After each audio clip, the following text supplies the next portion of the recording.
काहीच अभ्यास झाला नाही असं वाटतंय, डेफिनेशन्स महत्वाचे आहेत. सगळा अभ्यास झालाय, रिव्हिजन करायची आहे. डेफिनेशनची पहिला रिव्हिजन करायची.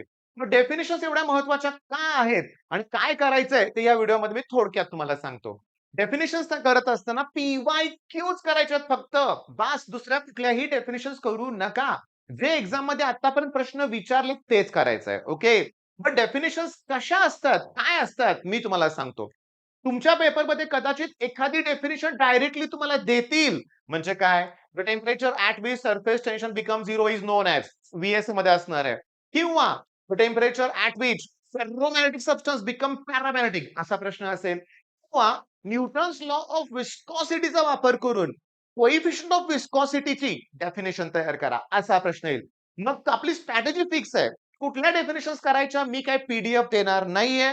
गरज नाहीये. काय होतंय, की WhatsApp ग्रुपला मुलं जॉइन होतायत. पीडीएफ आम्ही अगोदर देतोय, पण ते नवीन जॉइन झालेल्या मुलांना दिसत नाहीये आणि आता ती वेळ नाहीये. वायलन ॲप्लिकेशन दी बेस्ट आहे ना बाळांनो. पीक वाईज जायचं मी लक्षात घ्या सांगतो. लास्ट रिव्हिजन मला त्याचीच हवी आहे बरं का डेफिनेशन्सना. 10 ते 15 मार्काला डेफिनेशन्स येतायत. अगदी मी तुम्हाला सांगू का, डेफिनेशनची सुरुवात कशी करायची मी तुम्हाला सांगतो लक्षात घ्या. एकदम इम्पोर्टंट आहे. टॉपिक वाईज जायचं आहे, पण दुसरा टॉपिक अगोदर करा. Mechanical properties of fluid. Okay. Fluid अगोदर करा, कारण फ्लुइडच्या डेफिनेशन्स खूप आहेत. सगळेच करायचे आहेत, पण थर्मोच्या डेफिनेशन्स खूप आहेत, त्या अगोदर करा. ओके. म्हणजे बघा, या 2 टॉपिकमध्ये ढिगानं डेफिनेशन्स आहेत. ढिगानं डेफिनेशन्स आहेत. याच्यातले पहिल्यांदा करा डेफिनेशन्स. म्हणजे मोस्ट ऑफ द चान्सेस आहेत की त्याच डेफिनेशन येणार. बर.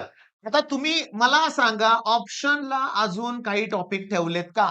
ठेवलेत मला माहिती आहेत. बरीचशी मुलं आहेत. माझे 8 झालेत, 10 झालेत, 12 झालेत, 15 झालेत असं म्हणतायत. ओके. मग तुमचे 12 झालेत ना, मग 4 टॉपिकच्या डेफिनिशन्स करायच्या ह्याच्यानंतर. हे 2 टॉपिक झाले, की त्या 4 टॉपिक मधल्या डेफिनिशन्स करायच्या. मी ईएम अँड एसी सर्किट केला नाही, असं तुम्ही जर म्हणत असाल, तर तुम्हाला सांगतो इंडक्टिव्ह रिएक्टन्स, कॅपॅसिटिव्ह रिएक्टन्स आणि इम्पेडन्स याच्या ठिकाणी रिएक्शन आहे. Structure of atom, molecules, nuclei. अजून मी आयएमपी क्वेश्चन तिथे दिले नाहीत म्हणताय तुम्ही बरेच जण. पण सांगू का बाळांनो, मला माहिती आहे कुठल्या स्टेजला काय केलं पाहिजे. तो टॉपिक केला नाही ना तुम्ही त्याच्या डेफिनेशन्स करा. फिशन करा, फ्युजन करा, आयसोटोप, आयसोबार आणि बोहर्स पोस्टुलेट करा.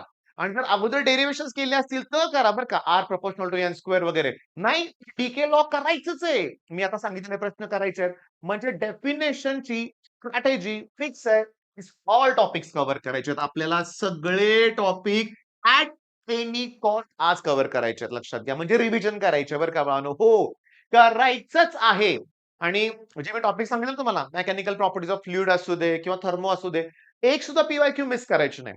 पहिला टॉपिक कुठला आहे? Rotational dynamics. मोमेंट ऑफ इनर्शियाची डेफिनेशन आहे रे. डेफिनेशन करत असताना बघा, जे दिसतंय ना, ते लिहायला शिका रे. I equals to 1 to n. म्हणजे बघा, algebraic sum of, product of, mass of each element and square of it distance from axis of rotation म्हणजे मोमेंट ऑफ इनर्शिया. एक काम काय करा, 2-2 मार्काला प्रश्न आलेत. डिफाइन, गिव्ह एसआय युनिट आणि डायमेन्शन. अरे मासचं युनिट केजी मीटर स्क्वेअर. मग मॅग्नेटायझेशन. थांबा, थांबा, थांबा, थांबा. याच्यानंतर magnetic material at any cost करायचं आहे. नंतर EMI AC at any cost करायचं डेफिनेशन. ह्यात सांगू का? खूप आहे डेफिनेशन.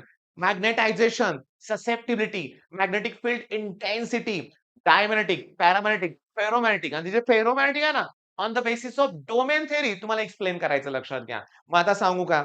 इम्पोर्टन्स तर कळालंय तुम्हाला. 10 ते 15 मार्काला डेफिनेशन्स असतात. बरोबर आहे. मी तुमचा जास्त वेळ घेणार नाही. मला अतिशय छोटासा व्हिडिओ बनवायचा होता.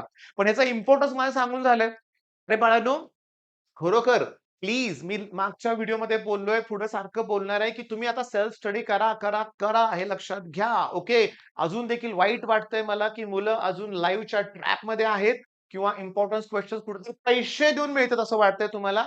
चुकीचं आहे या स्टेजला. मी तुमचे 4 ते 5 मिनिटं घेतलेत. डेफिनेशन सगळ्या करायच्या आहेत. मी काही पीडीएफ देणार नाहीये. ते पुन्हा गोंधळ होतोय. नाही मिळाली, मिळाली म्हणूया आपण. लास्ट मोमेंटला व्हाय लर्न बद्दल परत सांगतोय. बरं, डेफिनेशन पण वायलन मधल्या ॲज इट इज करू नका. तुम्ही अगोदर जर पुस्तकातली डेफिनेशन्स केली असेल चालेल. तुमच्या मनाचं उत्तर लिहिलं तरी चालेल. म्हणजे मनाचं उत्तर म्हणजे काहीही नाहीये. थोडे चेंजेस चालतात. त्यात मिस्टेक नाही व्हायला पाहिजे बरं का. म्हणजे ते करेक्ट पाहिजे लक्षात घ्या. कुठलीही काय पण लिहून चालणार नाहीये तुम्हाला. जी डेफिनेशन आहे तीच लिहावी लागेल. मग कराल ना छान अभ्यास? ओके. पुढचा तास, दीड तास ही रिव्हिजन कराल ना आणि त्याच्यानंतर शांत झोप घ्यायची हे लक्षात घ्या. आणि please, please, please self study करा. चांगल्या मित्रांबरोबर आपलं चॅनल शेअर पण करा. आणि मी बोललोय पुन्हा सांगतो, की उद्या उद्या आपल्याला 2:30 वाजता फर्स्ट लेक्चर मिळणार आहे. त्यात आपण 2 मिनिटं फिजिक्सच्या पेपरबद्दल डिस्कस करू. केमिस्ट्रीचा प्लॅन ठरवू. मग त्यानंतर 3 वाजता 4 वाजता 5, 6, 7, 8, 9, 10, 11 प्रत्येक तासाला असंच 4-5, 4-5, 7-8, 10 जास्तीत मिनिटाचे व्हिडिओ असणार आहेत. आणि पुढचे 50 मिनिटं तुम्ही करायचंय. तुम्ही. अरे अख्खा सिलेबस जर एका दिवसात लाईव्ह शिकवता आला, तर मग काय अर्थ आहे का त्याला? नाही आहे लक्षात घ्या. नुसतं बघून होत नाही. तुम्हाला करायचंय. ओके. तुमच्या काही डाउट्स असतील, काही शंका असतील मनात, तुम्ही कमेंटमध्ये विचारताय मला माहिती आहे. तुमच्या मनात एकच आहे, माझा झालेला नाहीये अभ्यास. कुणाचाच कंप्लीट होत नाही फिजिक्स. कधीच ती मनात भावना येत नाही, की माझं झालंय म्हणून. राहिल्यासारखंच वाटतं लक्षात घ्या. त्याच्यामुळे मी तुम्हाला सांगतोय, पुढचाहून सांगतोय, तुम्ही अभ्यास करा. डेफिनेशन 10 ते 15 मार्काला येणार आहेत. त्याच्यात 7-8 मार्क जरी झाले, तरी भरपूर होतायतं. बाकीचे काय तुम्ही सोडणार आहे सगळंच? करणार की बाकीचं पण? Diagram distinguish, explain the terms असणार आहे ना. एखाद दुसरं न्यूमेरिकल जमणार नाही तुम्हाला. त्यामुळे चांगला स्कोर होणार आहे हे लक्षात घ्या. All the best.